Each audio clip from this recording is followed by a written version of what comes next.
দুঃখজনক হলো সত্য, আমি এখন যেখানে অবস্থান করছি এটি একটি নদীর মাঝখানে আমি দাঁড়িয়ে আছি। আর এই নদীটি হচ্ছে মেহেরপুর এবং গাংনী উপজেলার কাজলা নদী। আর এই কাজলা নদীর করুণ পরিণতি আপনারা হয়তো দেখতে পাচ্ছেন যে বিন্দুমাত্র পানি এখানে নেই। এই করুণ পরিণতির জন্য আমরা মানুষরাই মূলত দায়ী। এই নদী হয়তো একসময় চির যৌবন ছিল, এখানে প্রচুর মাছ ছিল, পানি ছিল, এখন হয়তো আমরা এইগুলো কিছুই দেখতে পাচ্ছি না।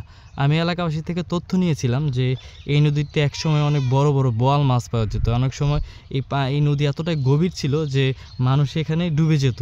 এই বর্তমান 2025 সালে এসে যখন এরকম নদীগুলো আমরা দেখি যে একদম মরা নদী যেটাকে বলা হয়, যে আসলে মরা নদী হয়ে গেছে, একদম আপনি যতটুকু চোখ যাবেন, এদিকে যতটুকু চোখ যায় ততটুকু হচ্ছে পানি শুকানো, কোনো পানি নেই, বিন্দুমাত্র পানি নেই। যে নদীর রেখে রেখে দেখা যায় কিছু পানি থাকার কথা, কিন্তু এখানে আসলে বিন্দুমাত্র কোনো পানি নেই।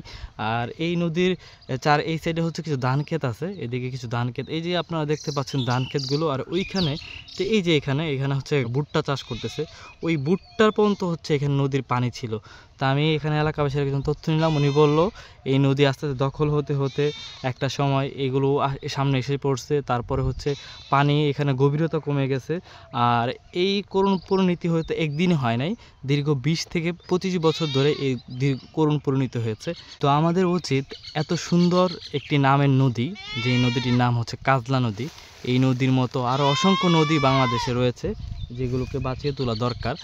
আর আপনারা হয়তো দেখতে পাচ্ছেন যে আমি এখন নদীর তীরে দাঁড়িয়ে আছি, এই হচ্ছে নদীর পার্শ্ববর্তী তীর, আর এই হচ্ছে নদী।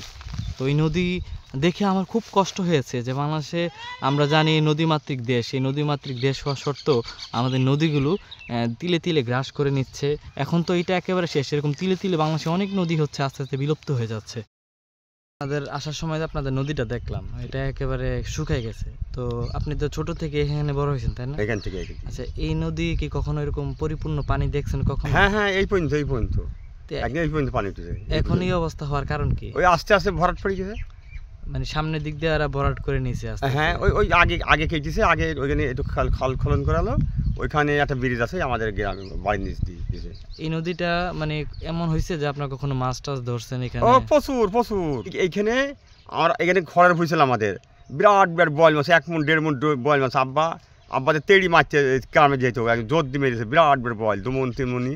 নদীটা দেখে আপনাদের আফসোস হয় না? আফসোস হয় না, এত দূর পানি, এত দূর মাছ, প্রচুর মাছ ধরেছি আমরা। এইখানে জাল পেয়েছি এইগুনতে।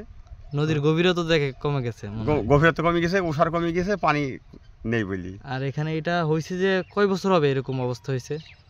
না, 15-16 বছর থেকে। 15-16 বছর থেকে। সরকার এই বিষয়ে একটু উদ্যোগ নিলে হয়তো আর এই জিনিসটা হইতো না, এর হয়তো না।